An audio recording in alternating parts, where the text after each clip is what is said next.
साल भर की बात है। एक दिन शाम को हवा खाने जा रहा था कि महाशय नवीन से मुलाकात हो गई। मेरे पुराने दोस्त हैं, बड़े बेतकल्लुफ और मनचले।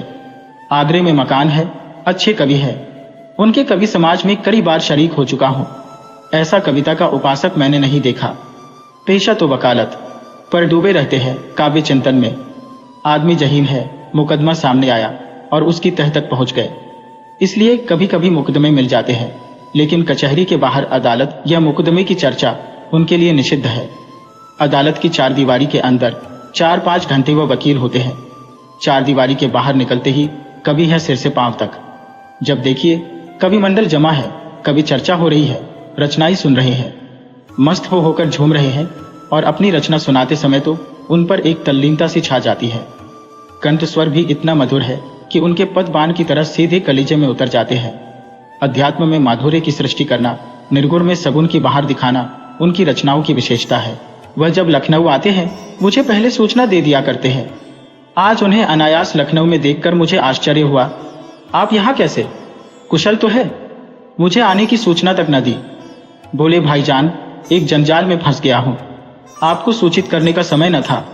फिर आपके घर को मैं अपना घर समझता हूँ। इस तकल्लुफ की क्या जरूरत है कि आप मेरे लिए कोई विशेष प्रबंध करें। मैं एक जरूरी मामले में आपको कष्ट देने आया हूँ। इस वक्त की सैर को स्थगित कीजिए और चलकर मेरी विपत्ति कथा सुनिए।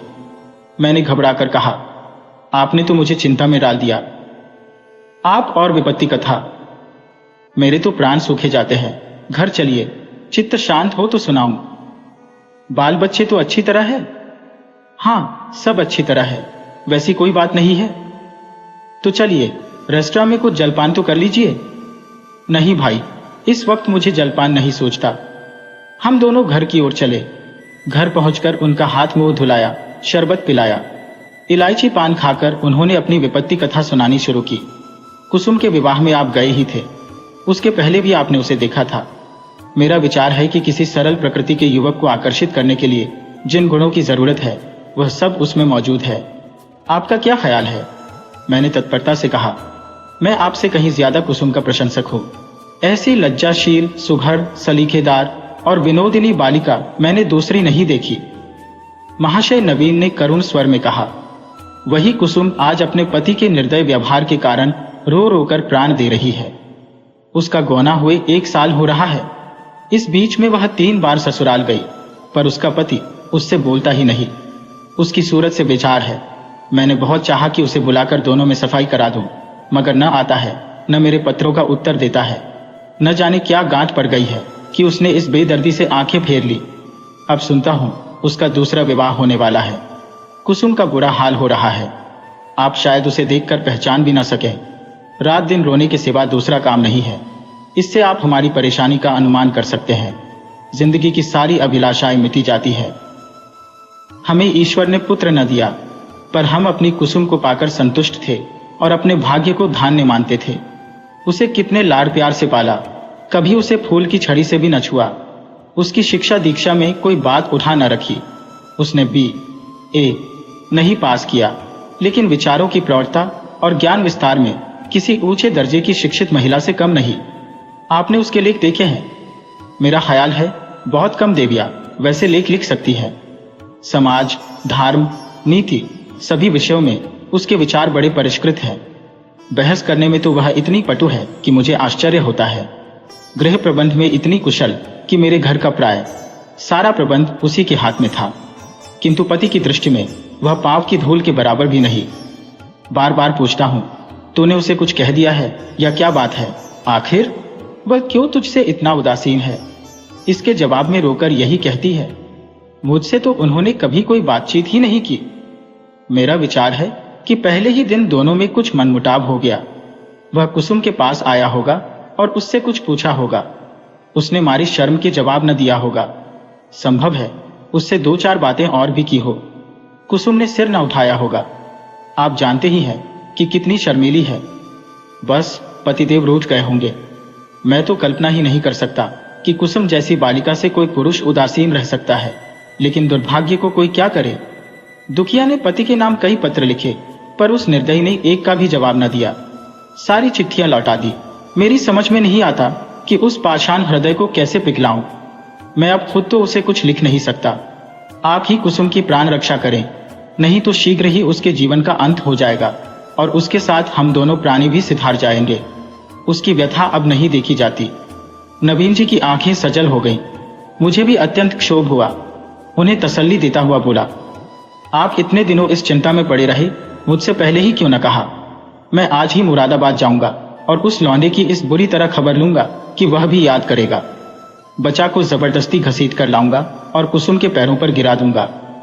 नवीन जी मेरे आत्मविश्वास पर मुस्कुराकर बोले, आप उससे क्या कहेंगे? यह न पूछिए। वशीकरण के जितने मंत्र हैं उन सभी की परीक्षा करूंगा तो आप कदापि सफल ना होंगे। वह इतना शीलवान, इतना विनम्र, इतना प्रसन्न मुख है, इतना मधुर भाषी कि आप वहां से उसके भक्त होकर लौटेंगे। वह नित्य आपके सामने हाथ बांधे खड़ा रहेगा। आपकी सारी कठोरता शांत हो जाएगी। आपके लिए तो एक ही साधन है, आपके कलम में जादू है। आपने कितने ही युवकों को सन्मार्ग पर लगाया है। हृदय में सोई हुई मानवता को जगाना आपका कर्तव्य है। मैं चाहता हूं आप कुसुम की ओर से ऐसा करुणाजनक, ऐसा दिल हिला देने वाला पत्र लिखें कि वह लज्जित हो जाए और उसकी प्रेम भावना सचेत हो उठे। मैं जीवन पर्यंत आपका आभारी रहूंगा। नवीन जी, कभी ही तो ठहरे। इस तजवीज में वास्तविकता की अपेक्षा कवित्व ही की प्रधानता थी। आप मेरे कई गल्पों को पढ़कर रो पड़े हैं। इससे आपको विश्वास हो गया है कि मैं चतुर संपेरे की भांति जिस दिल को चाहूं नचा सकता हूं। आपको यह मालूम नहीं कि सभी मनुष्य कवि नहीं होते और न एक से भावुक। जिन गल्पों को पढ़कर आप रोए हैं, उन्हीं गल्पों को पढ़कर कितने ही सज्जनों ने विरक्त होकर पुस्तक फेंक दी है। पर इन बातों का वह अवसर न था। वह समझते कि मैं अपना गला छुड़ाना चाहता हूं, इसलिए मैंने सहृदयता से कहा, आपको बहुत दूर की सोची और मैं इस प्रस्ताव से सहमत हूं। और यद्यपि आपने मेरी करुणोत्पादक शक्ति का अनुमान करने में अत्युक्ति से काम लिया है, लेकिन मैं आपको निराश न करूंगा। मैं पत्र लिखूंगा और यथाशक्ति उस युवक की न्याय बुद्धि को जगाने की चेष्टा भी करूंगा। लेकिन आप अनुचित न समझें तो पहले मुझे वह पत्र दिखा दें जो कुसुम ने अपने पति के नाम लिखे थे। उसने पत्र तो लौटा ही दिया है और यदि कुसुम ने उन्हें फाड़ नहीं डाला है तो उसके पास होंगे। उन पत्रों को देखने से मुझे ज्ञात हो जाएगा कि किन पहलुओं पर लिखने की गुंजाइश बाकी है। नवीन जी ने जेब से पत्रों का एक पुलिंदा निकालकर मेरे सामने रख दिया और बोले, मैं जानता था आप इन पत्रों को देखना चाहेंगे, इसलिए इन्हें साथ लेता आया। आप इन्हें शौक से पढ़ें। कुसुम जैसी मेरी लड़की है, वैसे ही आपकी भी लड़की है। आपसे क्या पर्दा। सुगंधित, गुलाबी, चिकने कागज पर बहुत ही सुंदर अक्षरों में लिखे उन पत्रों को मैंने पढ़ना शुरू किया। मेरे स्वामी, मुझे यहाँ आए 1 सप्ताह हो गया, लेकिन आंखें पल भर के लिए भी नहीं झपकी। सारी रात करवटें बदलते बीत जाती है। बार बार सोचती हो, मुझसे ऐसा क्या अपराध हुआ कि उसकी आप मुझे यह सजा दे रहे हैं। आप मुझे झिड़कें, घुड़कें, कोसें, इच्छा हो तो मेरे कान भी पकड़ें। मैं इन सभी सजाओं को सहर्ष सह लूंगी, लेकिन यह निष्ठुरता नहीं सही जाती। मैं आपके घर 1 सप्ताह रही। परमात्मा जानता है कि मेरे दिल में क्या क्या अरमान थे। मैंने कितनी बार चाहा कि आपसे कुछ पूछे, आपसे अपने अपराधों को क्षमा कराऊं, लेकिन आप मेरी परछाई से भी दूर भागते थे। मुझे कोई अवसर न मिला। आपको याद होगा कि जब दोपहर को सारा घर सो जाता था तो मैं आपके कमरे में जाती थी और घंटों सिर झुकाए खड़ी रहती थी, पर आपने कभी आंख उठाकर न देखा। उस वक्त मेरे मन की क्या दशा होती थी, इसका कदाचित आप अनुमान न कर सकेंगे। मेरी जैसी अभागिनी स्त्रियां इसका कुछ अंदाज कर सकती है। मैंने अपनी सहेलियों से उनकी सुहागरात की कथाएं सुन सुनकर अपनी कल्पना में सुखों का जो स्वर्ग बनाया था, उसे आपने कितनी निर्दयता से नष्ट कर दिया। मैं आपसे पूछती हूँ, क्या आपके ऊपर मेरा कोई अधिकार नहीं है? अदालत भी किसी अपराधी को दंड देती है तो उस पर कोई न कोई अभियोग लगाती है, गवाहियां लेती है, उनका बयान सुनती है। आपने तो कुछ पूछा ही नहीं। मुझे अपनी खता मालूम हो जाती तो आगे के लिए सचेत हो जाती। आपके चरणों पर गिरकर कहती, मुझे क्षमा दान दो। मैं शपथ पूर्वक कहती हूँ, मुझे कुछ नहीं मालूम आप क्यों रुष्ट हो गए। संभव है आपने अपनी पत्नी में जिन गुणों को देखने की कामना की हो वे मुझ में ना हो। बेशक मैं अंग्रेजी नहीं पढ़ी, अंग्रेजी समाज की रीति नीति से परिचित नहीं, न अंग्रेजी खेल ही खेलना जानती हूँ, और भी कितनी ही त्रुटियां मुझ में होंगी। मैं जानती हूँ कि मैं आपके योग्य न थी। आपको मुझसे कहीं अधिक रूपवती, गुणवती, बुद्धिमती स्त्री मिलनी चाहिए थी। लेकिन मेरे देवता, दंड अपराधों का मिलना चाहिए, त्रुटियों का नहीं। फिर मैं तो आपके इशारे पर चलने को तैयार हूं। आप मेरी दिलजोई करें, फिर देखिए मैं अपनी त्रुटियों को कितनी जल्द पूरा कर लेती हूं।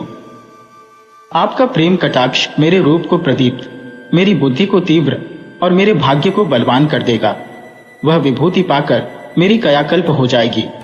स्वामी, क्या आपने सोचा है आप यह क्रोध किस पर कर रहे हैं?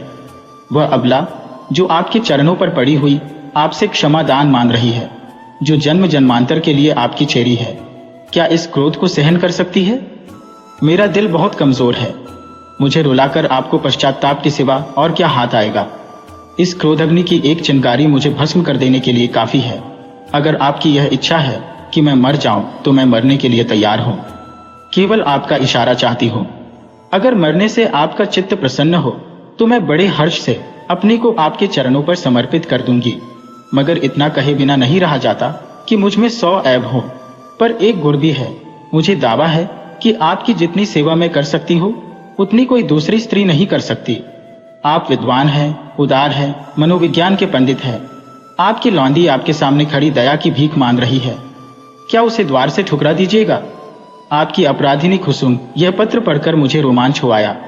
ये बात मेरे लिए असह्य थी कि कोई स्त्री अपने पति की इतनी खुशामद करने पर मजबूर हो जाए।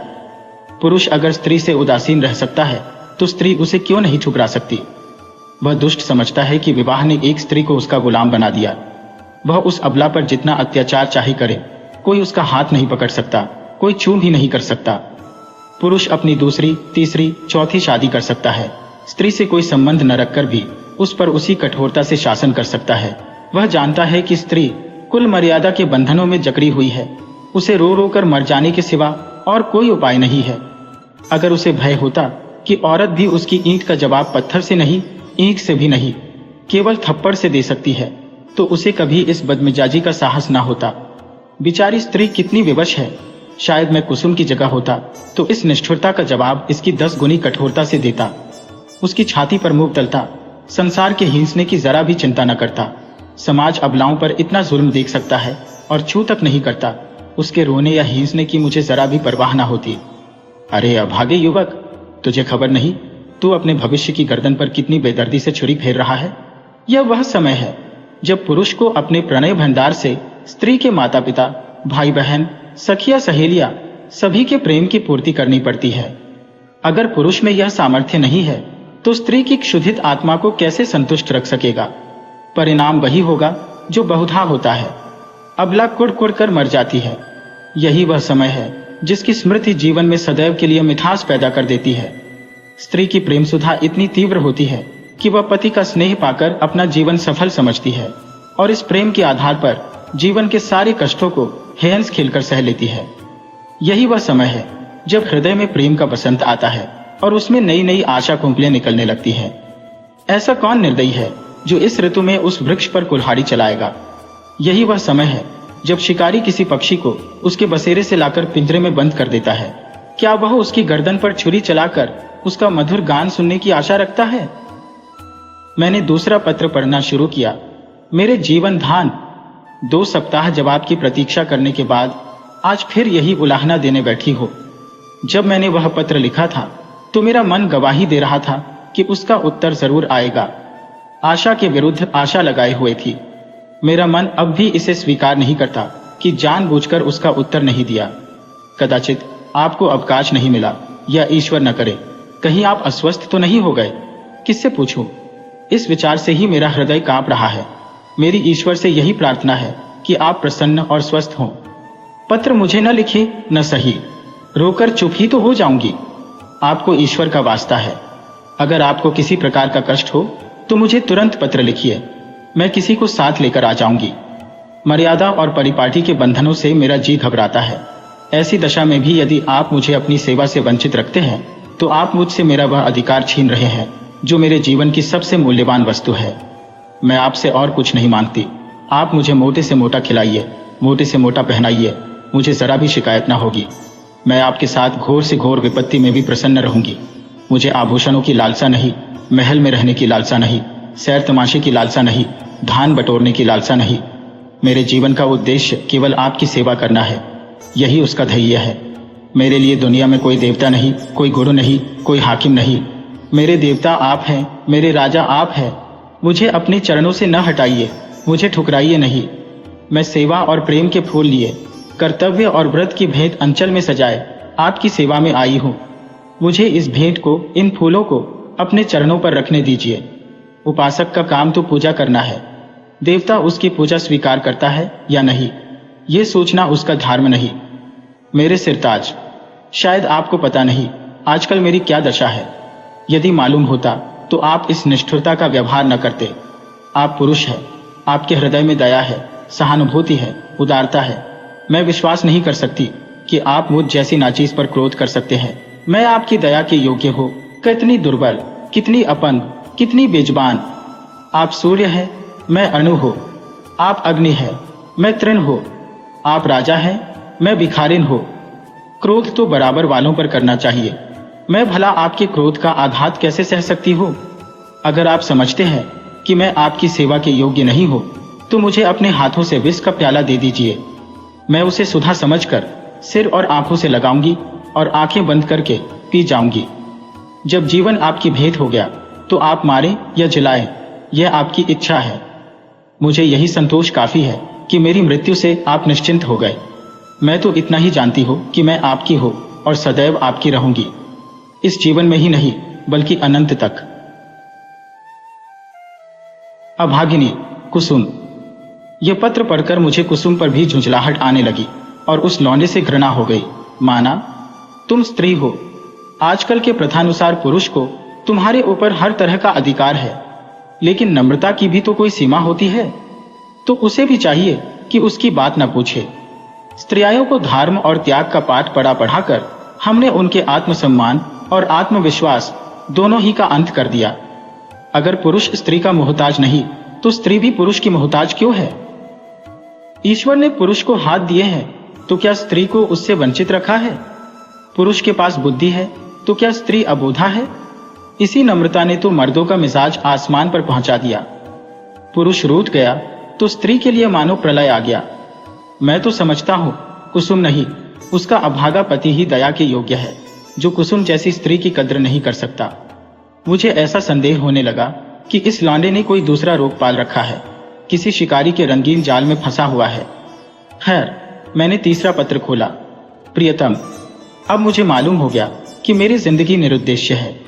जिस फूल को देखने वाला, चुनने वाला कोई नहीं, वह खिले तो क्यों?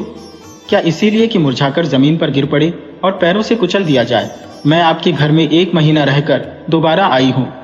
ससुर जी ही ने मुझे बुलाया, ससुर जी ही ने मुझे विदा कर दिया। इतने दिनों में आपने एक बार भी मुझे दर्शन न दिए। आप दिन में 20 ही बार घर में आते थे, अपने भाई बहनों से हिंसते बोलते थे या मित्रों के साथ सैर तमाशे देखते थे, लेकिन मेरे पास आने की आपने कसम खा ली थी। मैंने कितनी बार आपके पास संदेश भेजे, कितना अनुनय विनय किया, कितनी बार बेशर्मी करके आपके कमरे में गई, लेकिन आपने कभी मुझे आंख उठाकर भी न देखा। मैं तो कल्पना ही नहीं कर सकती कि कोई प्राणी इतना हृदयहीन हो सकता है। प्रेम के योग्य नहीं, विश्वास के योग्य नहीं, सेवा करने के भी योग्य नहीं, तो क्या दया के भी योग्य नहीं? मैंने उस दिन कितनी मेहनत और प्रेम से आपके लिए रसगुल्ले बनाए थे, आपने उन्हें हाथ से छुआ भी नहीं। जब आप मुझसे इतने विरक्त हैं तो मेरी समझ में नहीं आता कि जीकर क्या करो।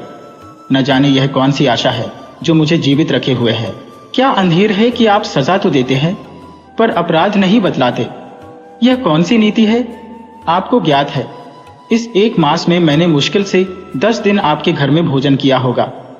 मैं इतनी कमजोर हो गई हूं कि चलती हूं तो आंखों के सामने अंधेरा छा जाता है। आंखों में जैसे ज्योति ही नहीं रही, हृदय में मानो रक्त का संचालन ही नहीं रहा। खैर, सता लीजिए जितना जी चाहे, इस अनीति का अंत भी एक दिन हो ही जाएगा। अब तो मृत्यु ही पर सारी आशाएं टिकी हुई है। अब मुझे प्रतीत हो रहा है कि मेरे मरने की खबर पाकर आप उछलेंगे और हल्की सांस लेंगे। आपकी आंखों से आंसू की एक बूंद भी न गिरेगी। पर यह आपका दोष नहीं, मेरा दुर्भाग्य है। उस जन्म में मैंने कोई बहुत बड़ा पाप किया था। मैं चाहती हूँ मैं भी आपकी परवाह न करूं, आप ही की भांति आपसे आंखें फेर लो, मुंह फेर लो, दिल फेर लो, लेकिन न जाने क्यों मुझ में वह शक्ति नहीं है। क्या लता वृक्ष की भांति खड़ी रह सकती है? वृक्ष के लिए किसी सहारे की जरूरत नहीं। लता वह शक्ति कहां से लाए? वह तो वृक्ष से लिपटने के लिए पैदा की गई है। उसे वृक्ष से अलग कर दो और वह सूख जाएगी। मैं आपसे पृथक अपने अस्तित्व की कल्पना ही नहीं कर सकती। मेरे जीवन की हर एक गति, प्रत्येक विचार, प्रत्येक कामना में आप मौजूद होते हैं। मेरा जीवन वह वृत्त है जिसके केंद्र आप हैं।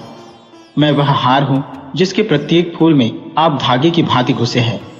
उस धागे के बगैर हार के फूल बिखर जाएंगे और धूल में मिल जाएंगे। मेरी एक सहेली है, शन्नो। उसका इस साल पानी ग्रहण हो गया है। उसका पति जब ससुराल आता है, शन्नो के पांव जमीन पर नहीं पड़ते।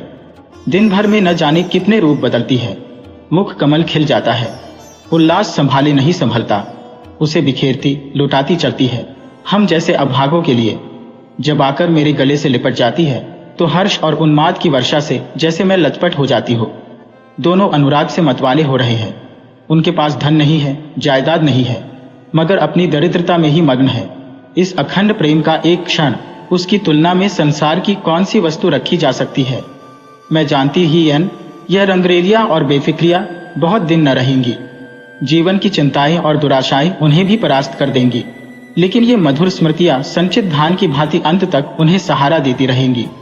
प्रेम में भीगी हुई सूखी रोटियां, प्रेम में रंगे हुए मोटे कपड़े और प्रेम के प्रकाश से आलोकित छोटी सी कोठरी अपनी इस विपन्नता में भी वह स्वाद, वह शोभा और वह विश्राम रखती है जो शायद देवताओं को स्वर्ग में भी नसीब नहीं। जब शन्नो का पति अपने घर चला जाता है तो वह दुखिया किस तरह फूट फूट कर रोती है कि मेरा हृदय गदगद हो जाता है। उसके पत्र आ जाते हैं तो मानो उसे कोई विभूति मिल जाती है। उसके रोने में भी, उसकी विफलताओं में भी, उसके उपालंभों में भी एक स्वाद है, एक रस है। उसकी आंसू व्यग्रता और विह्वलता के हैं, मेरे आंसू निराशा और दुख के। उसकी व्याकुलता में प्रतीक्षा और उल्लास है, मेरी व्याकुलता में दैन्य और परवश्यता। उसके उपालंभ में अधिकार और ममता है, मेरे उपालंभ में भग्नता और रुदन। पत्र लंबा हुआ जाता है और दिल का बोझ हल्का नहीं होता। भयंकर गर्मी पड़ रही है। दादा मुझे मसूरी ले जाने का विचार कर रहे हैं। मेरी दुर्बलता से उन्हें टी.बी. का संदेह हो रहा है। वह नहीं जानते कि मेरे लिए मसूरी नहीं, स्वर्ग भी काल कोठरी है। अभागिन कुसुम, मेरे पत्थर की देवता, कल मसूरी से लौट आई। लोग कहते हैं बड़ा स्वास्थ्यवर्धक और रमणीक स्थान है, होगा। मैं तो एक दिन भी कमरे से नहीं निकली। भग्न हृदयों के लिए संसार सुना है।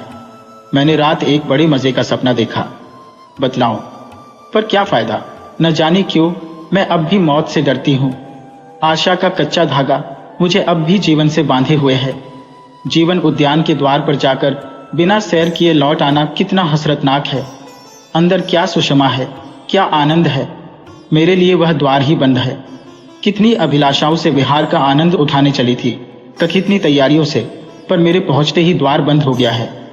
अच्छा बतलाओ, मैं मर जाऊंगी तो मेरी लाश पर आंसू की 2 बूंदें गिराओगे। जिसकी जिंदगी भर की जिम्मेदारी ली थी, जिसकी सदैव के लिए बौह पकड़ी थी, क्या उसके साथ इतनी भी उदारता न करोगे। मरने वालों के अपराध सभी क्षमा कर दिया करते हैं, तुम भी क्षमा कर देना। आकर मेरे शव को अपने हाथों से नहलाना, अपने हाथ से सुहाग के सिंदूर लगाना, अपने हाथ से सुहाग की चूड़ियां पहनाना, अपने हाथ से मेरे मुंह में गंगा जल डालना, 2-4 पग कंधा दे देना। बस मेरी आत्मा संतुष्ट हो जाएगी और तुम्हें आशीर्वाद देगी। मैं वचन देती हूँ कि मालिक के दरबार में तुम्हारा यश गाऊंगी। क्या यह भी महंगा सौदा है। इतने से शिष्टाचार से तुम अपनी सारी जिम्मेदारियों से मुक्त हुए जाते हो। आह, मुझे विश्वास होता कि तुम इतना शिष्टाचार करोगे तो मैं कितनी खुशी से मौत का स्वागत करती। लेकिन मैं तुम्हारे साथ अन्याय न करूंगी। तुम कितने ही निष्ठुर हो, इतने निर्दयी नहीं हो सकते। मैं जानती हूं तुम यह समाचार पाते ही आओगे और शायद एक क्षण के लिए मेरी शोक मृत्यु पर तुम्हारी आंखें रो पड़े। कहीं मैं अपने जीवन में वह शुभ अवसर देख सकती। अच्छा, क्या मैं एक प्रश्न पूछ सकती हूँ। नाराज ना होना, क्या मेरी जगह किसी और सौभाग्यवती ने ले ली है। अगर ऐसा है तो बधाई। जरा उसका चित्र मेरे पास भेज देना। मैं उसकी पूजा करूंगी, उसके चरणों पर शीश नवाऊंगी। मैं जिस देवता को प्रसन्न न कर सकी, उसी देवता से उसने वरदान प्राप्त कर लिया। ऐसी सौभाग्यनी के तो चरण धो धो पीना चाहिए। मेरी हार्दिक इच्छा है कि तुम उसके साथ सुखी रहो। यदि मैं उस देवी की कुछ सेवा कर सकती, अप्रोक्ष न सही परोक्ष रूप से ही तुम्हारे कुछ काम आ सकती। अब मुझे केवल उसका शुभ नाम और स्थान बता दो। मैं सिर के बल दौड़ी हुई उसके पास जाऊंगी और कहूंगी, देवी, तुम्हारी लौंडी हूं, इसलिए कि तुम मेरे स्वामी की प्रेमिका हो। मुझे अपने चरणों में शरण दो। मैं तुम्हारे लिए फूलों की सेज बिछाऊंगी, तुम्हारी मांग मोतियों से भरूंगी, तुम्हारी एड़ियों में महावर रचाऊंगी। ये मेरी जीवन की साधना होगी। ये न समझना कि मैं जलूंगी या कुड़ूंगी। जलन तब होती है जब कोई मुझसे मेरी वस्तु छीन रहा हो।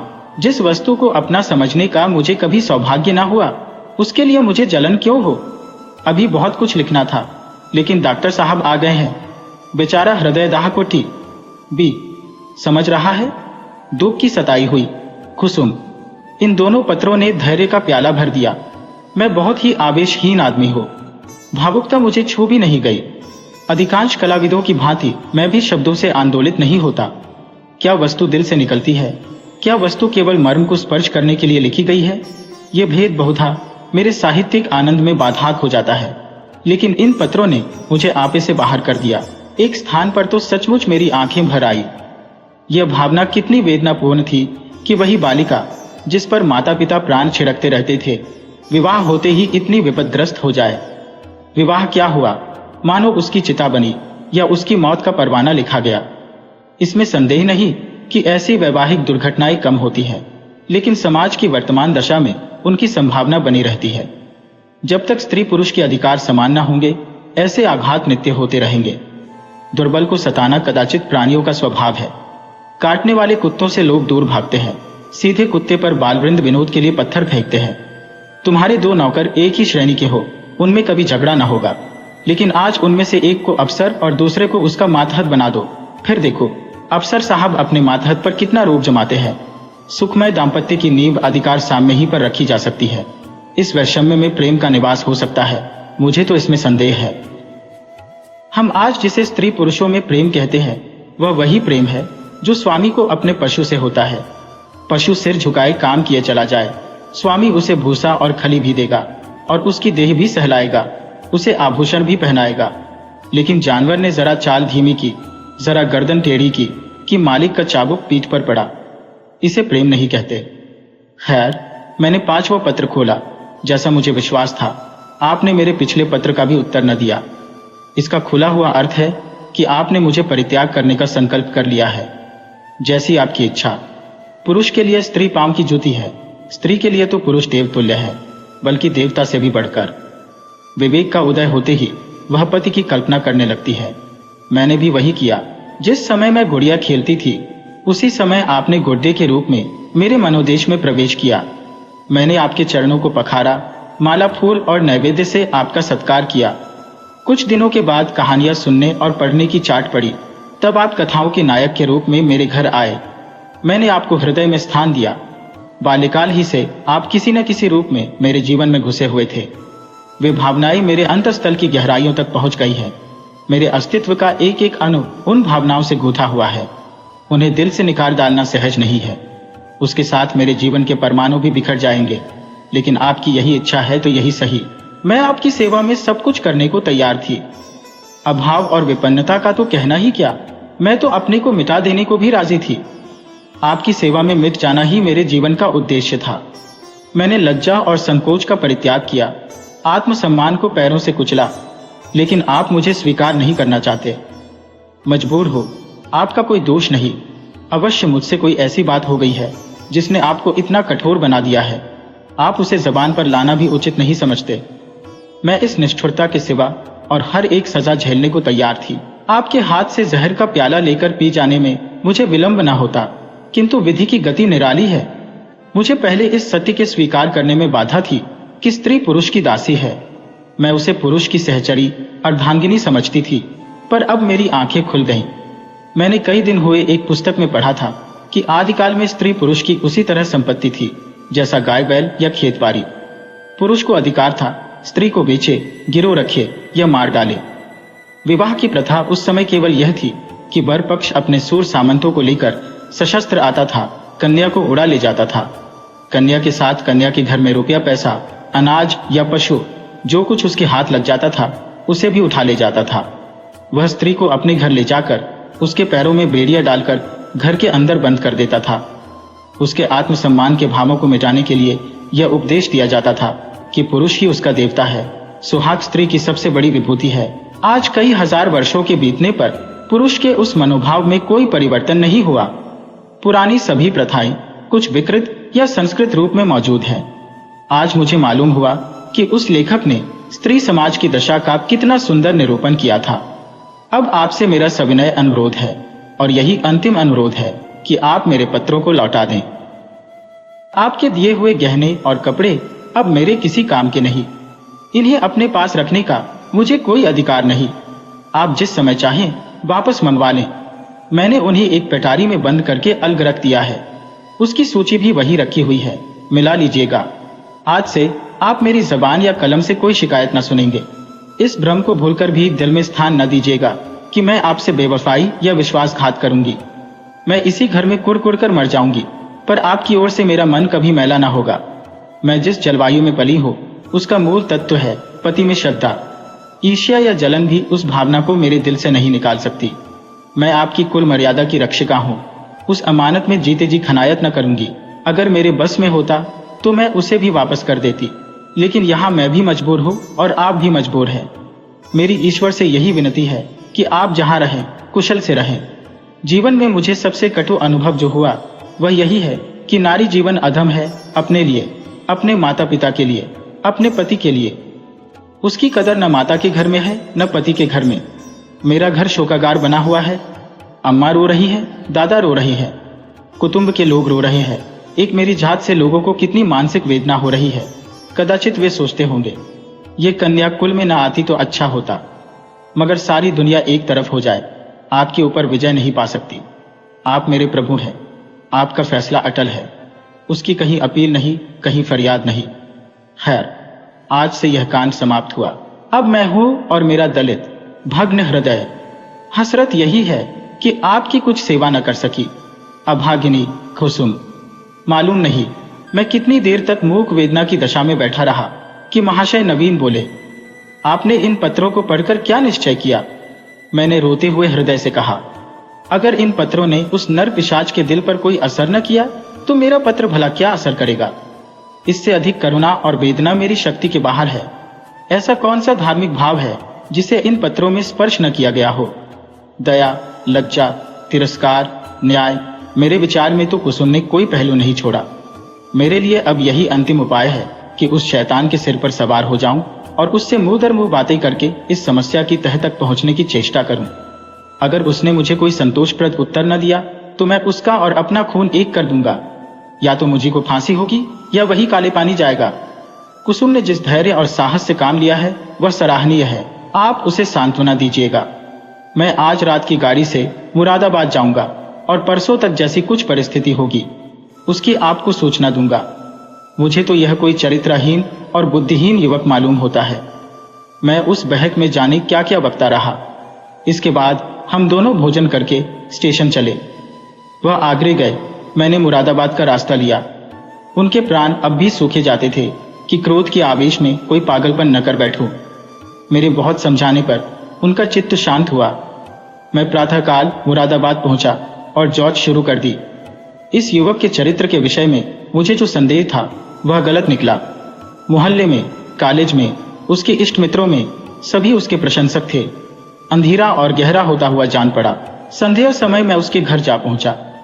जिस निष्कपट भाव से वह दौड़कर मेरे पैरों पर झुका वह मैं नहीं भूल सकता। ऐसा वाक्चतुर, ऐसा सुशील और विनीत युवक मैंने नहीं देखा। बाहर और भीतर में इतना आकाश पाताल का अंतर मैंने कभी न देखा था। मैंने कुशल क्षेम और शिष्टाचार के 2-4 वाक्यों के बाद पूछा, तुमसे मिलकर चित्त प्रसन्न हुआ, लेकिन आखिर कुसुम ने क्या अपराध किया है जिसका तुम उसे इतना कठोर दंड दे रहे हो? उसने तुम्हारे पास कई पत्र लिखे, तुमने एक का भी उत्तर न दिया। वह 2-3 बार यहां भी आई, पर तुम उससे बोले तक नहीं। क्या उस निर्दोष बालिका के साथ तुम्हारा यह अन्याय नहीं है? युवक ने लज्जित भाव से कहा, बहुत अच्छा होता कि आपने इस प्रश्न को न उठाया होता। उसका जवाब देना मेरे लिए बहुत मुश्किल है। मैंने तो इसे आप लोगों के अनुमान पर छोड़ दिया था, लेकिन इस गलतफहमी को दूर करने के लिए मुझे विवश होकर कहना पड़ेगा। ये कहते कहते वह चुप हो गया। बिजली की बत्ती पर भांति भांति के कीट पतंगे जमा हो गए। कई झींगुर उछल उछल कर मुंह पर आ जाते थे और जैसे मनुष्य पर अपनी विजय का परिचय देकर उड़ जाते थे। एक बड़ा सा आंखफोड़ भी मेज पर बैठा था और शायद जस्ट मारने के लिए अपनी देह तौल रहा था। युवक ने एक पंखा लाकर मेज पर रख दिया, जिसने विजयी कीट पतंगों को दिखा दिया कि मनुष्य इतना निर्बल नहीं है जितना वे समझ रहे थे। एक क्षण में मैदान साफ हो गया और हमारी बातों में दखल देने वाला कोई न रहा। युवक ने सकुचाते हुए कहा, संभव है आप मुझे अत्यंत लोभी, कमीना और स्वार्थी समझे, लेकिन यथार्थ यह है कि इस विवाह से मेरी वह अभिलाषा न पूरी हुई जो मुझे प्राणों से भी प्रिय थी। मैं विवाह पर रजामंद न था, अपने पैरों में बेड़ियां न डालना चाहता था, किंतु जब महाशय नवीन बहुत पीछे पड़ गए और उनकी बातों से मुझे यह आशा हुई कि वह सब प्रकार से मेरी सहायता करने को तैयार है, तब मैं राजी हो गया। पर विवाह होने के बाद उन्होंने मेरी बात भी न पूछी, मुझे एक पत्र भी न लिखा कि कब तक वह मुझे विलायत भेजने का प्रबंध कर सकेंगी। हालांकि मैंने अपनी इच्छा उन पर पहले ही प्रकट कर दी थी, पर उन्होंने मुझे निराश करना ही उचित समझा। उनकी इस अकृपा ने मेरे सारे मंसूबे धूल में मिला दिए। मेरे लिए अब इसके सिवा और क्या रह गया है कि LL.B. पास कर लो और कचहरी में जूती फटफटाता फिरो। मैंने पूछा, तो आखिर तुम नवीन जी से क्या चाहते हो? लेन देन में तो उन्होंने शिकायत का कोई अवसर नहीं दिया। तुम्हें विलायत भेजने का खर्च तो शायद उनके काबू से बाहर हो। युवक ने सिर झुकाकर कहा, तो यह उन्हें पहले ही मुझसे कह देना चाहिए था। फिर मैं विवाह ही क्यों करता? उन्होंने चाहे कितना ही खर्च कर डाला हो, पर इससे मेरा क्या उपकार हुआ? दोनों तरफ से 10-12 हजार रुपए खाक में मिल गए और उनके साथ मेरी अभिलाषाएं खाक में मिल गई। पिताजी पर तो कई हजार का ऋण हो गया है, वह अब मुझे इंग्लैंड नहीं भेज सकते। क्या पूज्य नवीन जी चाहते तो मुझे इंग्लैंड न भेज देते? उनके लिए 10-5 हजार की कोई हकीकत नहीं। मैं सन्नाटे में आ गया, मेरे मुंह से अनायास निकल गया, छी, वाह रे दुनिया और वाह रे हिंदू समाज, तेरे यहाँ ऐसे ऐसे स्वार्थ के दास पड़े हुए हैं जो एक अबला का जीवन संकट में डालकर उसके पिता पर ऐसे अत्याचारपूर्ण दबाव डालकर ऊंचा पद प्राप्त करना चाहते हैं। विद्यार्जन के लिए विदेश जाना बुरा नहीं, ईश्वर सामर्थ्य दे तो शौक से जाओ, किंतु पत्नी का परित्याग करके ससुर पर इसका भार रखना निर्लज्जता की पराकाष्ठा है। तारीफ की बात तो तब थी कि तुम अपने पुरुषार्थ से जाते। इस तरह किसी की गर्दन पर सवार होकर अपना आत्मसम्मान बेचकर गए तो क्या गए? इस पामर की दृष्टि में कुसुम का कोई मूल्य ही नहीं, वह केवल उसकी स्वार्थ सिद्धि का साधन मात्र है। ऐसे नीच प्रकृति के आदमी से कुछ तर्क करना व्यर्थ था। परिस्थिति ने हमारी चुटिया उसके हाथ में रखी थी और हमें उसके चरणों पर सिर झुकाने के सिवाय और कोई उपाय न था।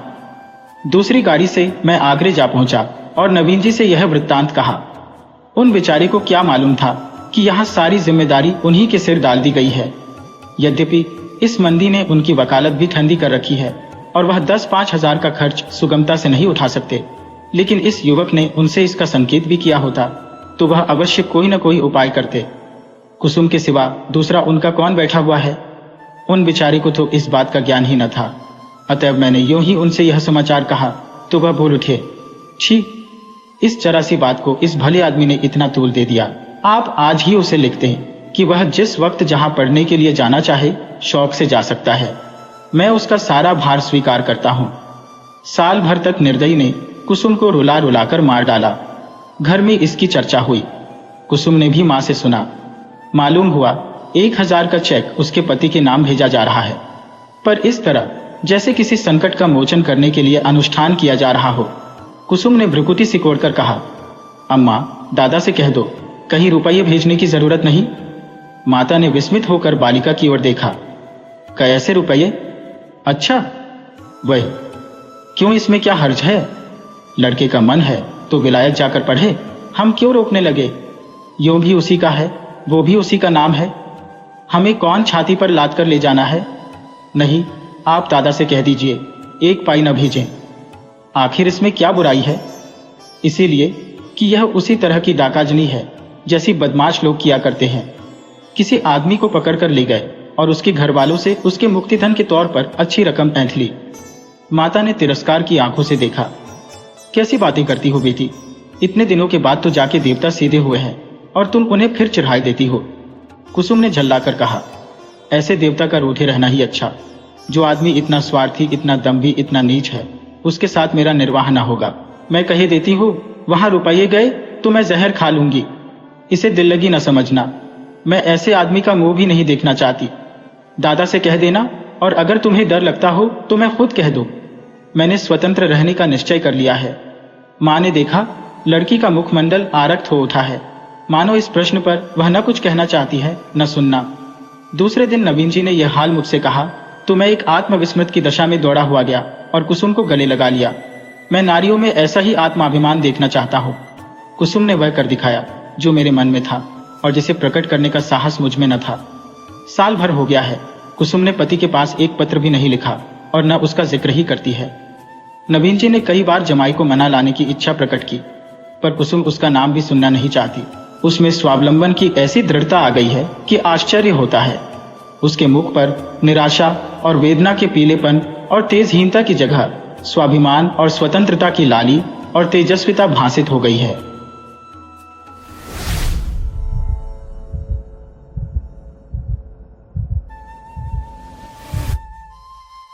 सेठ नानक चंद को आज फिर वही लिफाफा मिला और वही लिखावट।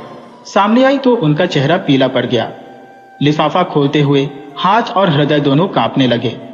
खत में क्या है यह उन्हें खूब मालूम था।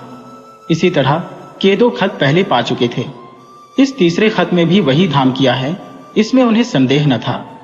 पत्र हाथ में लिए हुए आकाश की ओर ताकने लगे। वह दिल के मजबूत आदमी थे।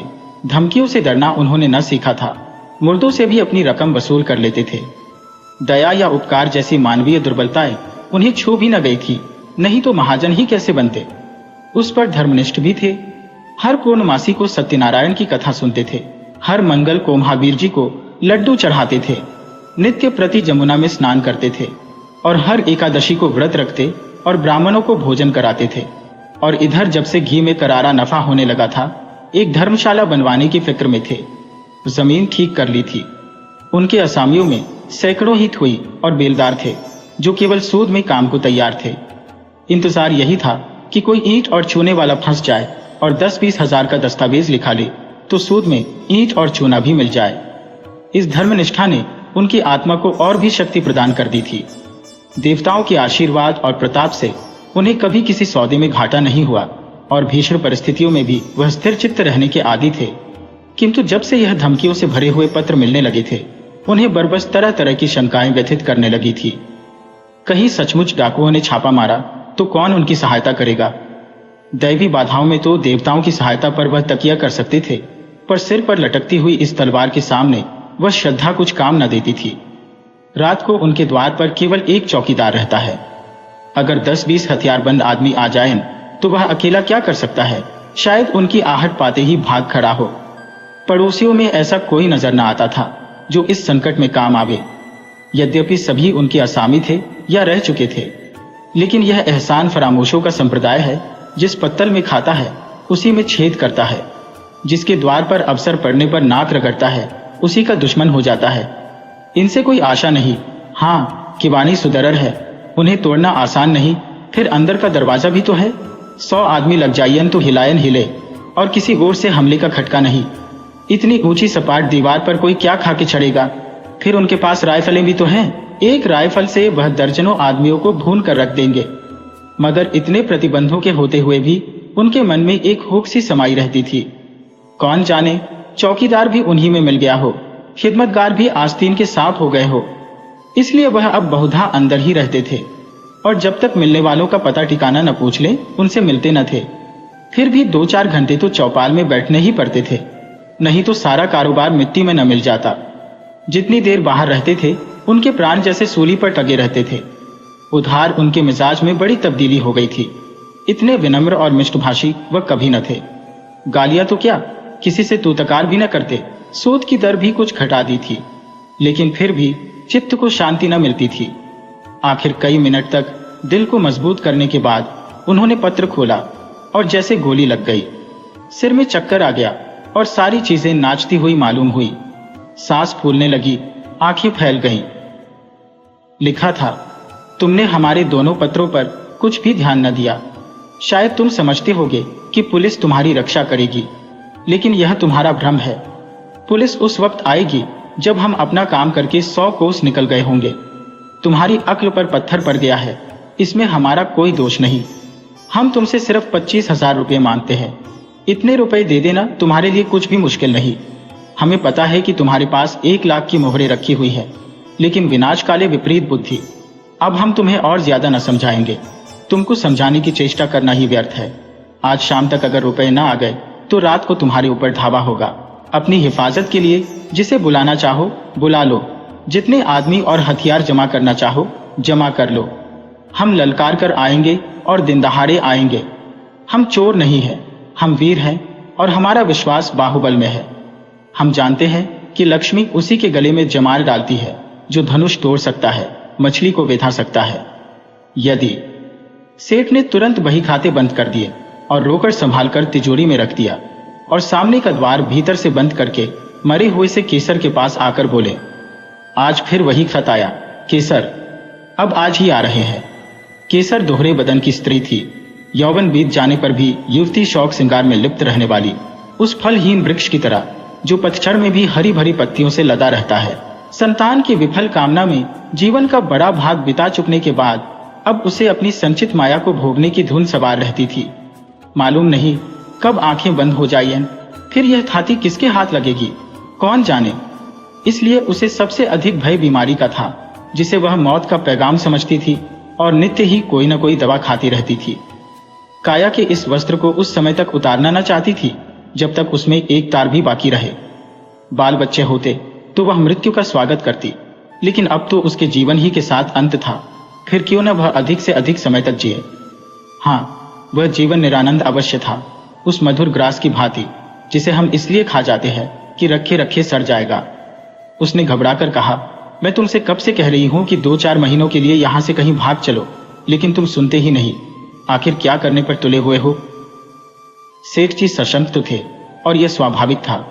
ऐसी दशा में कौन शांत रह सकता था, लेकिन वह कायर नहीं थे। उन्हें अब भी विश्वास था कि अगर कोई संकट आ पड़े तो वह पीछे कदम न हटाएंगे। जो कुछ कमजोरी आ गई थी वह संकट को सिर पर मंडराते देखकर भाग गई थी। हिरन भी तो भागने की राह न पाकर शिकारी पर चोट कर बैठता है, कभी कभी नहीं, अक्सर संकट पड़ने पर ही आदमी के जौहर खुलते हैं। इतनी देर में शेरची ने एक तरह से भावी विपत्ति का सामना करने का पक्का इरादा कर लिया था। डर क्यों, जो कुछ होना है वह होकर रहेगा। अपनी रक्षा करना हमारा कर्तव्य है, मरना जीना विधि के हाथ में है। सेठानी जी को दिलासा देते हुए बोले, तुम नाहक इतना डरती हो कि सर, आखिर वे सब भी तो आदमी है, अपनी जान का मोह उन्हें भी है, नहीं तो यह कुकर्म ही क्यों करते। मैं खिड़की की आड़ से 10-20 आदमियों को गिरा सकता हूँ, पुलिस को इत्तला देने भी जा रहा हूँ।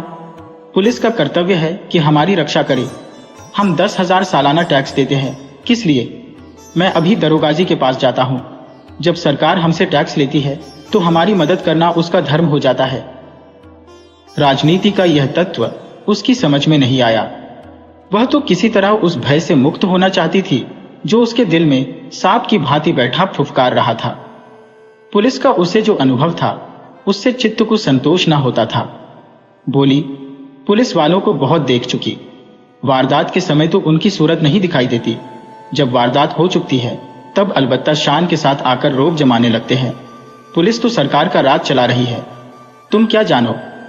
मैं तो कहती हूँ यो अगर कल वारदात होने वाली होगी तो पुलिस को खबर देने से आज ही हो जाएगी। लूट के माल में इनका भी साझा होता है। जानता हूँ, देख चुका हूँ और रोज देखता हूँ, लेकिन मैं सरकार को 10,000 का सालाना टैक्स देता हूँ।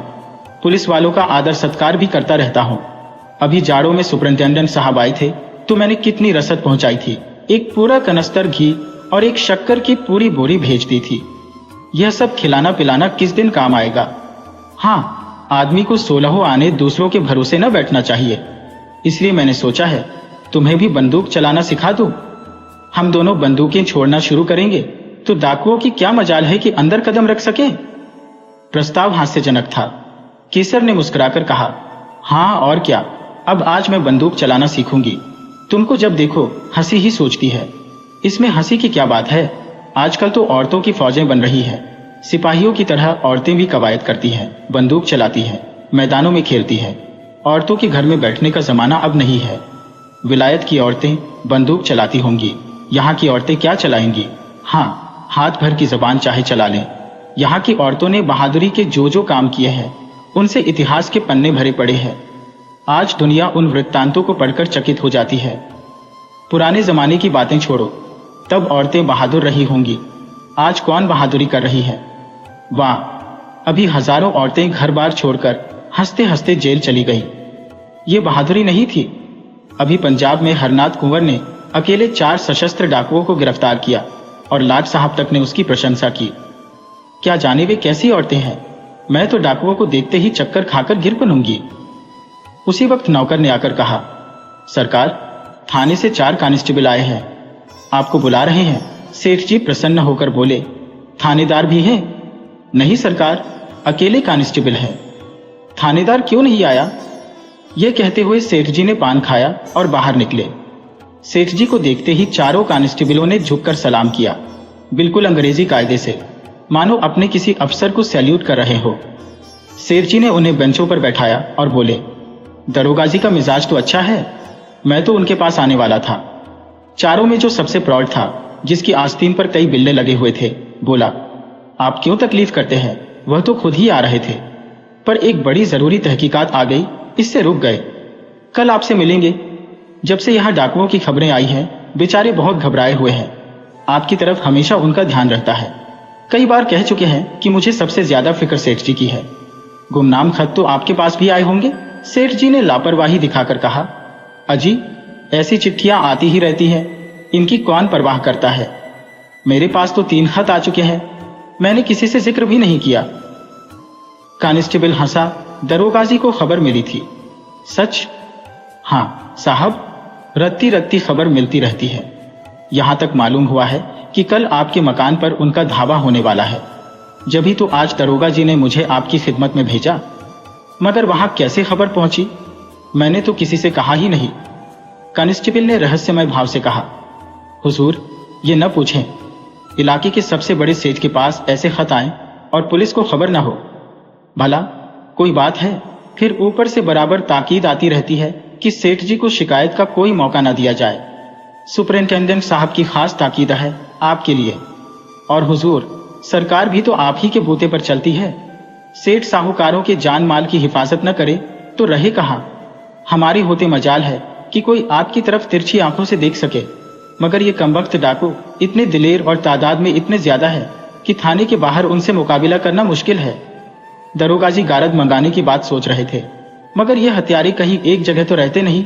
आज यहाँ है तो कल यहाँ से 200 कोस पर। गारद मंगाकर ही क्या किया जाए। इलाके की रियाया की तो हमें ज्यादा फिक्र नहीं। हुजूर मालिक है, आपसे क्या छिपाएं, किसके पास रखा है इतना माल असबाब। और अगर किसी के पास 200-400 की पूंजी निकल ही आई तो उसके लिए पुलिस डाकुओं के पीछे अपनी जान हथेली पर लिए न फिरेगी। उन्हीं क्या, वह तो छूटते ही गोली चलाते हैं, और अक्सर छिपकर। हमारे लिए तो 1000 बंदिशें हैं। कोई बात बिगड़ जाए तो उलटे अपनी ही जान आफत में फंस जाए। हमें तो ऐसे रास्ते चलना है कि सांप मरे और लाठी न टूटे। इसलिए दरोगा जी ने आपसे यह अर्ज करने को कहा है कि आपके पास जोखिम की जो चीजें हों उन्हें लाकर सरकारी खजाने में जमा कर दीजिए। आपको उसकी रसीद दे दी जाएगी। ताला और मुहर आप ही की रहेगी। जब यह हंगामा ठंडा हो जाए तो मंगवा लीजिएगा। इससे आपको भी बेफिक्री हो जाएगी और हम भी जिम्मेदारी से बच जाएंगे। नहीं खुदा न करे कोई वारदात हो जाए तो हुजूर को तो जो नुकसान हो वह तो हो ही, हमारे ऊपर भी जवाबदेही आ जाए। और ये जालिम सिर्फ माल असबाब लेकर ही तो जान नहीं छोड़ते, खून करते हैं, घर में आग लगा देते हैं, यहाँ तक कि औरतों की बेइज्जती भी करते हैं। हुजूर तो जानते हैं, होता है वही जो तकदीर में लिखा है। आप इकबाल वाले आदमी हैं, डाकू आपका कुछ नहीं बिगाड़ सकते। सारा कस्बा आपके लिए जान देने को तैयार है। आपका पूजा पाठ, धर्म कर्म खुदा खुद देख रहा है। यह उसी की बरकत है कि आप मिट्टी भी छू लें तो सोना हो जाए, लेकिन आदमी भरसक अपनी हिफाजत करता है। हुजूर के पास मोटर है ही, जो कुछ रखना हो उस पर रख दीजिए। हम 4 आदमी आपके साथ हैं, कोई खटका नहीं। वहां 1 मिनट में आपको फुर्सत हो जाएगी। पता चला है कि इस गोल में 20 जवान हैं। 2 तो बैरागी बने हुए हैं, 2 पंजाबियों के भेष में धुस्से और अलवान बेचते फिरते हैं। इन दोनों के साथ 2 बहंगी वाले भी हैं। 2 आदमी बलूचियों के भेष में छुरिया और ताले बेचते हैं। कहां तक गिनाऊं हुजूर, हमारे थाने में तो हर एक का हुलिया रखा हुआ है। खतरे में आदमी का दिल कमजोर हो जाता है और वह ऐसी बातों पर विश्वास कर लेता है जिन पर शायद होश हवास में न करता। जब किसी दवा से रोगी को लाभ नहीं होता तो हम दुआ, ताबीज, ओंझों और सयानों की शरण लेते हैं, और वहां तो संदेह करने का कोई कारण ही न था। संभव है दरोगा जी का कुछ स्वार्थ हो, मगर सेठ जी इसके लिए तैयार थे। अगर 200-400 बल खाने पड़े तो कोई बड़ी बात नहीं। ऐसे अवसर तो जीवन में आते ही रहते हैं, और इस परिस्थिति में इससे अच्छा दूसरा क्या इंतजाम हो सकता था। बल्कि इसे तो ईश्वरीय प्रेरणा समझना चाहिए। माना उनके पास 2-2 बंदूकें हैं, कुछ लोग मदद करने के लिए निकल ही आएंगे, लेकिन है जान जोखिम। उन्होंने निश्चय किया, दरोगा जी की इस कृपा से लाभ उठाना चाहिए। इन्हीं आदमियों को कुछ दे दिलाकर सारी चीजें निकलवा लेंगे। दूसरों का क्या भरोसा, कहीं कोई चीज उड़ा दें तो बस। उन्होंने इस भाव से कहा मानो दरोगा जी ने उन पर कोई विशेष कृपा नहीं की है। वह तो उनका कर्तव्य ही था। मैंने यहाँ ऐसा प्रबंध किया था कि यहाँ वह सब आते तो उनके दौत खट्टे कर दिए जाते। सारा कस्बा मदद के लिए तैयार था। सभी से तो अपना मित्र भाव है, लेकिन दरोगा जी की तजवीज मुझे पसंद है। इससे वह भी अपनी जिम्मेदारी से बरी हो जाते हैं और मेरे सिर से भी फिक्र का बोझ उतर जाता है। लेकिन भीतर से चीजें बाहर निकाल कर लाना मेरे बूती की बात नहीं। आप लोगों की दुआ से नौकर चाकरों की तो कमी नहीं है, मगर किसकी नीयत कैसी है कौन जान सकता है। आप लोग कुछ मदद करें तो काम आसान हो जाए। हेड कांस्टेबल ने बड़ी खुशी से यह सेवा स्वीकार कर ली और बोला, हम सब हुजूर के ताबेदार हैं, इसमें मदद की कौन सी बात है। तलब सरकार से पाते हैं ये ठीक है, मगर देने वाले तो आप ही हैं। आप केवल सामान हमें दिखाई जाए, हम बात की बात में सारी चीजें निकाल लाएंगे। हुजूर की खिदमत करेंगे तो कुछ इनाम इकराम मिलेगा ही, तनख्वाह में गुजर नहीं होता सेठ जी। आप लोगों की रहम की निगाह न हो तो एक दिन भी निबाह न हो। बाल बच्चे भूखों मर जाए, 15-20 रुपये में क्या होता है हुजूर, इतना तो हमारे लिए ही पूरा नहीं पड़ता। सेठ जी ने अंदर जाकर केसर से यह समाचार कहा तो उसे जैसे आंखें मिल गईं। बोली, भगवान ने सहायता की। नहीं, मेरे प्राण संकट में पड़े हुए थे। सेठ जी ने सर्वज्ञता के भाव से फरमाया, इसी को कहते हैं सरकार का इंतजाम। इसी मुस्तैदी के बल पर सरकार का राज थमा हुआ है। कैसी सुव्यवस्था है कि जरा सी कोई बात हो वहां तक खबर पहुंच जाती है और तुरंत उसकी रोकथाम का हुक्म हो जाता है। और यहाँ वाले ऐसे बुद्धू हैं कि स्वराज्य स्वराज्य चिल्ला रहे हैं। इनके हाथ में अख्तियार आ जाए तो दिन दोपहर लूट मच जाए, कोई किसी की न सुने। ऊपर से ताकीद आई है, हाकिमों का आदर सत्कार कभी निष्फल नहीं जाता। मैं तो सोचता हूँ कोई बहुमूल्य वस्तु घर में न छोंगो। साली आए तो अपना सा मुंह लेकर रह जाइए। केसर ने मन ही मन प्रसन्न होकर कहा, कहूं जी उनके सामने फेंक देना कि जो चीज चाहो निकाल ले जाओ। साले झेप जाएंगे, मुंह में कालिक लग जाएगी। घमंड तो देखो कि तिथि तक बता दी। ये नहीं समझे कि अंग्रेजी सरकार का राज है। तुम डाल चलो तो वह पात पात चलते हैं। समझे होंगे कि धामकी में आ जाएंगे। 3 कांस्टेबलों ने आकर संदूकचे और सेफ निकालने शुरू किए। एक बाहर सामान को मोटर पर लाद रहा था और एक हर एक चीज को नोटबुक पर टॉपता जाता था। आभूषण, मोहरे, नोट, रुपए, कीमती कपड़े, साड़ियां, लहंगे, शाल दुशाले सब कार में रख दिए। मामूली बर्तन, लोहे लकड़ी के सामान, फर्श आदि के सिवा घर में और कुछ न बचा। और डाकुओं के लिए ये चीजें कौड़ी की भी नहीं। केसर का सिंगारदान खुद सेठ लाए और हेड के हाथ में देकर बोले, इसे बड़ी हिफाजत से रखना भाई। हेड ने सिंगारदान लेकर कहा, मेरे लिए एक एक तिनका इतना ही कीमती है। सेठ जी के मन में एक संदेह उठा। पूछा, खजाने की कुंजी तो मेरे ही पास रहेगी? और क्या, यह तो मैं पहले ही अर्ज कर चुका, मगर यह सवाल आपके दिल से क्यों पैदा हुआ? यूं ही पूछा था। सेठ जी लज्जित हो गए। नहीं, अगर आपके दिल में कुछ शुभा हो तो हम लोग यहाँ भी आपकी खिदमत के लिए हाजिर हैं। हाँ, हम जिम्मेदार न होंगे। अजी नहीं हेड साहब, मैंने यूं ही पूछ किया था। यह फहरिस्त तो मुझे दे दोगे ना? फहरिस्त आपको थाने में दरोगाजी के दस्तखत से मिलेगी। इसका क्या एतबार? कार पर सारा सामान रख दिया गया। कस्बे के सैकड़ों आदमी तमाशा देख रहे थे। कार बड़ी थी पर ठसाठस भरी हुई थी। बड़ी मुश्किल से सेठ जी के लिए जगह निकली। चारों कांस्टेबल आगे की सीट पर सिमट कर बैठे। कार चली। केसर द्वार पर इस तरह खड़ी थी मानो उसकी बेटी विदा हो रही हो। बेटी ससुराल जा रही है जहां वह मालकिन बनेगी, लेकिन उसका घर सूना किए जा रही है। थाना यहां से 5 मील पर था। कस्बे से बाहर निकलते ही पहाड़ों का पत्थरीला सन्नाटा था, जिसके दामन में हरा भरा मैदान था और इसी मैदान के बीच में लाल मोरम की सड़क चक्कर खाती हुई लाल सांप जैसी निकल गई थी। हेड ने सेठ जी से पूछा, यह कहां तक सही है सेठ जी कि आज से 25 साल पहले आपके बाप केवल लौटा डोर लेकर यहाँ खाली हाथ आए थे। सेठ जी ने गर्व करते हुए कहा। बिल्कुल सही है, मेरे पास कुल 3 रुपये थे, उसी से आटे दाल की दुकान खोली थी। तकदीर का खेल है, भगवान की दया चाहिए, आदमी के बनते बिगड़ते देर नहीं लगती। लेकिन मैंने कभी पैसे को दौतों से नहीं पकड़ा, यथाशक्ति धर्म का पालन करता गया। धान की शोभा धर्म ही से है, नहीं तो धान से कोई फायदा नहीं। आप बिल्कुल ठीक कहते हैं सेठ जी, आपको मूर्त बनाकर पूजना चाहिए। 3 रुपये से लाख कमा लेना मामूली काम नहीं है। आधी रात तक सिर उठाने की फुर्सत नहीं मिलती खां साहब। आपको तो ये सब कारोबार जंजाल सा लगता होगा। जंजाल तो है ही, मगर भगवान की ऐसी माया है कि आदमी सब कुछ समझकर भी इसमें फंस जाता है और सारी उम्र फंसा रहता है। मौत आ जाती है तभी छुट्टी मिलती है। बस यही अभिलाषा है कि कुछ यादगार छोड़ जाऊं। आपके कोई औलाद हुई ही नहीं? भाग्य में न थी खां साहब, और क्या कहूं। जिनके घर में भूनी भांग नहीं है, उनके यहाँ घास फूस की तरह बच्चे ही बच्चे देख लो। जिन्हें भगवान ने खाने को दिया है, वे संतान का मुंह देखने को तरसते हैं। आप बिल्कुल ठीक कहते हैं सेठ जी, जिंदगी का मजा संतान से है। जिसके आगे अंधेरा है, उसके लिए धान दौलत किस काम की। ईश्वर की यही इच्छा है तो आदमी क्या करे। मेरा बस चलता तो माया जाल से निकल भागता खां साहब, एक क्षण भी यहां न रहता, कहीं तीर्थ स्थान में बैठकर भगवान का भजन करता। मगर करूं क्या, माया जाल तोड़े नहीं टूटता। एक बार दिल मजबूत करके तोड़ क्यों नहीं देते। सब उठाकर गरीबों को बांट दीजिए, साधु संतों को नहीं, न मोटे ब्राह्मणों को, बल्कि उनको जिनके लिए यह जिंदगी बोझ हो रही है, जिसकी यही एक आरजू है कि मौत आकर उनकी विपत्ति का अंत कर दे। इस माया जाल को तोड़ना आदमी का काम नहीं है खां साहब। भगवान की इच्छा होती है तभी मन में वैराग्य आता है।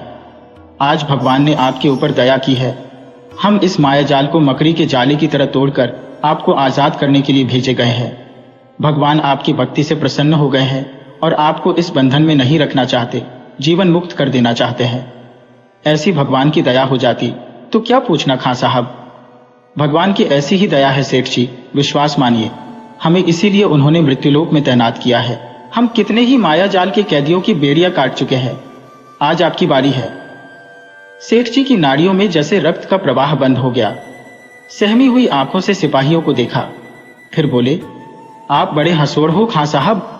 हमारे जीवन का सिद्धांत है कि किसी को कष्ट मत दो, लेकिन ये रुपये वाले कुछ ऐसी औंधी खोपड़ी के लोग हैं कि जो उनका उद्धार करने आता है उसी के दुश्मन हो जाते हैं।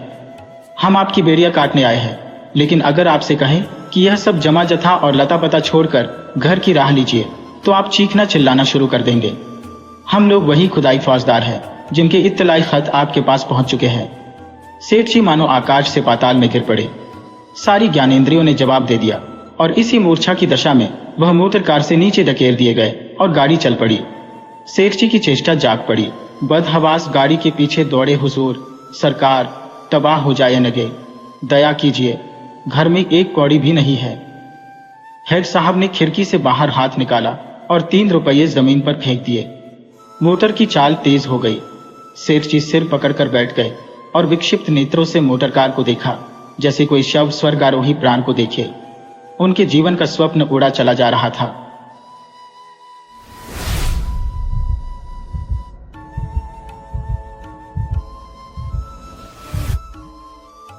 प्रियतम को 1 वर्ष की सजा हो गई और अपराध केवल इतना था कि 3 दिन पहले जेठ की तपती दोपहरी में उन्होंने राष्ट्र के कई सेवकों का शरबत पान से सत्कार किया था। मैं उस वक्त अदालत में खड़ी थी। कमरे के बाहर सारे नगर की राजनैतिक चेतना किसी बंदी पशु की भांति खड़ी चीत्कार कर रही थी। मेरे प्राणधन हथकड़ियों से जकड़े हुए लाए गए। चारों ओर सन्नाटा छा गया। मेरे भीतर हाहाकार मचा हुआ था, मानो प्राण पिघला जा रहा हो। आवेश की लहरें सी उठ उठकर समस्त शरीर को रोमांचित किए देती थी। ओह, इतना गर्व मुझे कभी नहीं हुआ था। वह अदालत, कुर्सी पर बैठा हुआ अंग्रेज अफसर, लाल जरीदार पगड़ियां बांधे हुए पुलिस के कर्मचारी, सब मेरी आंखों में तुच्छ जान पड़ते थे। बार बार जी में आता था दौड़कर जीवन धन के चरणों में लिपट जाऊं और उसी दशा में प्राण त्याग दूं। कितनी शांत, अविचलित, तेज और स्वाभिमान से प्रदीप्त मूर्ति थी। ग्लानि, विषाद या शोक की छाया भी न थी। नहीं, उन ओठों पर एक स्फूर्ति से भरी हुई मनोहारिणी, ओजस्वी मुस्कान थी। इस अपराध के लिए 1 वर्ष का कठिन कारावास। वाह रे न्याय, तेरी बलिहारी है। मैं ऐसे 1000 अपराध करने को तैयार थी। प्राणनाथ ने चलते समय एक बार मेरी ओर देखा, कुछ मुस्कुराए, फिर उनकी मुद्रा कठोर हो गई। अदालत से लौटकर मैंने 5 रुपए की मिठाई मनवाई और स्वयं सेवकों को बुलाकर खिलाया। और संध्या समय मैं पहली बार कांग्रेस के जलसे में शरीक ही नहीं हुई, मंच पर जाकर बोली और सत्याग्रह की प्रतिज्ञा ले ली। मेरी आत्मा में इतनी शक्ति कहां से आ गई, नहीं कह सकती। सर्वस्व लुट जाने के बाद फिर किसकी शंका और किसका डर? विधाता का कठोर से कठोर आघात भी अब मेरा क्या अहित कर सकता था। दूसरे दिन मैंने 2 तार दिए, एक पिताजी को, दूसरा ससुर जी को। ससुर जी पेंशन पाते थे, पिताजी जंगल के महकमे में अच्छे पद पर थे। पर सारा दिन गुजर गया, तार का जवाब नदारद। दूसरे दिन भी कोई जवाब नहीं। तीसरे दिन दोनों महाशयों के पत्र आए, दोनों जामे से बाहर थे। ससुर जी ने लिखा, आशा थी तुम लोग बुढ़ापे में मेरा पालन करोगे, तुमने उस आशा पर पानी फेर दिया। क्या अब चाहती हो मैं भिक्षा मांगू? मैं सरकार से पेंशन पाता हूं, तुम्हें आश्रय देकर मैं अपनी पेंशन से हाथ नहीं धो सकता। पिताजी के शब्द इतने कठोर न थे, पर भाव लगभग ऐसा ही था। इसी साल उन्हें ग्रेड मिलने वाला था। वह मुझे बुलाएंगे तो संभव है ग्रेड से वंचित होना पड़े। हाँ, वह मेरी सहायता मौखिक रूप से करने को तैयार थे। मैंने दोनों पत्र फाड़कर फेंक दिए और उन्हें कोई पत्र न लिखा। हाँ स्वार्थ, तेरी माया कितनी प्रबल है। अपना ही पिता केवल स्वार्थ में बाधा पड़ने के भय से लड़की की तरफ से इतना निर्दय हो जाए, अपना ससुर अपनी बहू की ओर से इतना उदासीन हो जाए। मगर अभी मेरी उम्र ही क्या है, अभी तो सारी दुनिया देखने को पड़ी है। अब तक मैं अपने विषय में निश्चिंत थी, लेकिन अब यह नई चिंता सवार हुई। इस निर्जन घर में निराधार निराश्रय कैसे रहूंगी? मगर जाऊंगी कहां? अगर कोई मर्द होती तो कांग्रेस के आश्रम में चली जाती या कोई मजूरी कर लेती। मेरे पैरों में नारीत्व की बेड़ियां पड़ी हुई थी। अपनी रक्षा की इतनी चिंता न थी जितनी अपने नारीत्व की रक्षा की। अपनी जान की फिक्र न थी, पर नारीत्व की ओर किसी की आंख भी ना उठनी चाहिए। किसी की आहट पाकर मैंने नीचे देखा, 2 आदमी खड़े थे। जी में आया, पूछूं तुम कौन हो, यहां क्यों खड़े हो? मगर फिर ख्याल आया, मुझे यह पूछने का क्या हक? आम रास्ता है, जिसका जी चाहे खड़ा हो। पर मुझे खटका हो गया। उस शंका को किसी तरह दिल से न निकाल सकती थी। वह एक चिंगारी की भांति हृदय के अंदर समा गई थी। गर्मी से देह फूंकी जाती थी, पर मैंने कमरे का द्वार भीतर से बंद कर लिया। घर में एक बड़ा सा चाकू था, उसे निकालकर सिरहाने रख लिया। वह शंका सामने बैठी घूरती हुई मालूम होती थी। किसी ने पुकारा, मेरे रोने खड़े हो गए। मैंने द्वार से कान लगाया, कोई मेरी कुंडी खटखटा रहा था। कलेजा धक धक करने लगा। वही दोनों बदमाश होंगे, क्यों कुंडी खटखटा रहे हैं? मुझसे क्या काम है? मुझे झुंझलाहट आ गई। मैंने द्वार खोला और छज्जे पर खड़ी होकर जोर से बोली, कौन कुंडी खड़खड़ा रहा है? आवाज सुनकर मेरी शंका शांत हो गई। कितना ढाढ़स हो गया। ये बाबू ज्ञानचंद थे। मेरे पति के मित्रों में इनसे ज्यादा सज्जन दूसरा नहीं है। मैंने नीचे जाकर द्वार खोल दिया। देखा तो एक स्त्री भी थी। वह मिसेस ज्ञानचंद थी। यह मुझसे बड़ी थी। पहले पहल मेरे घर आई थी। मैंने उनके चरण स्पर्श किए। हमारे वहां मित्रता मर्दों ही तक रहती है, औरतों तक नहीं जाने पाती। दोनों जने ऊपर आए। ज्ञान बाबू एक स्कूल में मास्टर है, बड़ी ही उदार, विद्वान, निष्कपट। पर आज मुझे मालूम हुआ कि उनकी पथ प्रदर्शिका उनकी स्त्री है। वह दोहरे बदन की प्रतिभाशाली महिला थी। चेहरे पर ऐसा रूप था मानो कोई रानी हो। सिर से पांव तक गहनों से लदी हुई।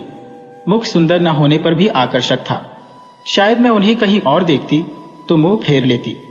गर्व की सजीव प्रतिमा थी। वह बाहर जितनी कठोर, भीतर उतनी ही दयालु। घर कोई पत्र लिखा? यह प्रश्न उन्होंने कुछ हिचकते हुए किया। मैंने कहा, हां लिखा था। कोई लेने आ रहा है? जी नहीं। न पिताजी अपने पास रखना चाहते हैं, न ससुर जी। तो फिर क्या?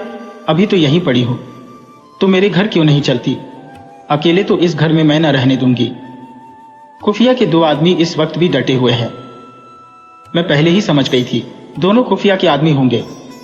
ज्ञान बाबू ने पत्नी की ओर देखकर मानो उसकी आज्ञा से कहा, तो मैं जाकर तांगा लाऊं? देवी जी ने इस तरह देखा मानो कह रही हो, क्या अभी तुम यहीं खड़े हो? मास्टर साहब चुपके से द्वार की ओर चले। ठहरो, देवी जी बोली, कै तांगे लाओगे? कै? मास्टर साहब घबरा गए। हाँ कै, एक तांगे पर 3 सवारियां ही बैठेंगी। संदूक, बिछावन, बर्तन भाड़े क्या मेरे सिर पर जाएंगे? तो 2 लेता आऊंगा।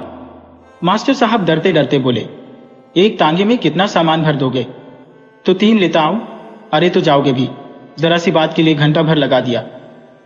मैं कुछ कहने न पाई थी कि ज्ञान बाबू चल दिए। मैंने सकुचाते हुए कहा, बहन, तुम्हें मेरे जाने से कष्ट होगा? और देवी जी ने तीक्ष्ण स्वर में कहा, हाँ होगा तो अवश्य। तुम दोनों जून में 2-3 पाव भर आटा खाओगी, कमरे के एक कोने में अड्डा जमा लोगी, सिर में आने का तेल डालोगी। ये क्या थोड़ा कष्ट है? मैंने झेंपते हुए कहा, आप तो बना रही हैं। देवी जी ने सहृदय भाव से मेरा कंधा पकड़कर कहा, जब तुम्हारे बाबूजी लौट आवें तो मुझे भी अपने घर मेहमान रख लेना, मेरा घाटा पूरा हो जाएगा। अब तो राजी हुई, चलो असबाब बांधो, खाट वाट कल मंगवा लेंगे। मैंने ऐसी सहृदय, उदार, मीठी बातें करने वाली स्त्री नहीं देखी।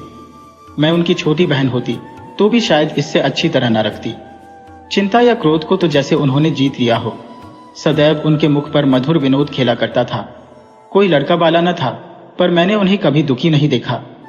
ऊपर के काम के लिए लौंडा रख लिया था, भीतर का सारा काम खुद करती। इतना कम खाकर और इतनी मेहनत करके वह कैसे इतनी हृष्ट पुष्ट थी, मैं नहीं कह सकती। विश्राम तो जैसे उनके भाग्य में ही नहीं लिखा था। जेठ की दोपहरी में भी न लेटती थी।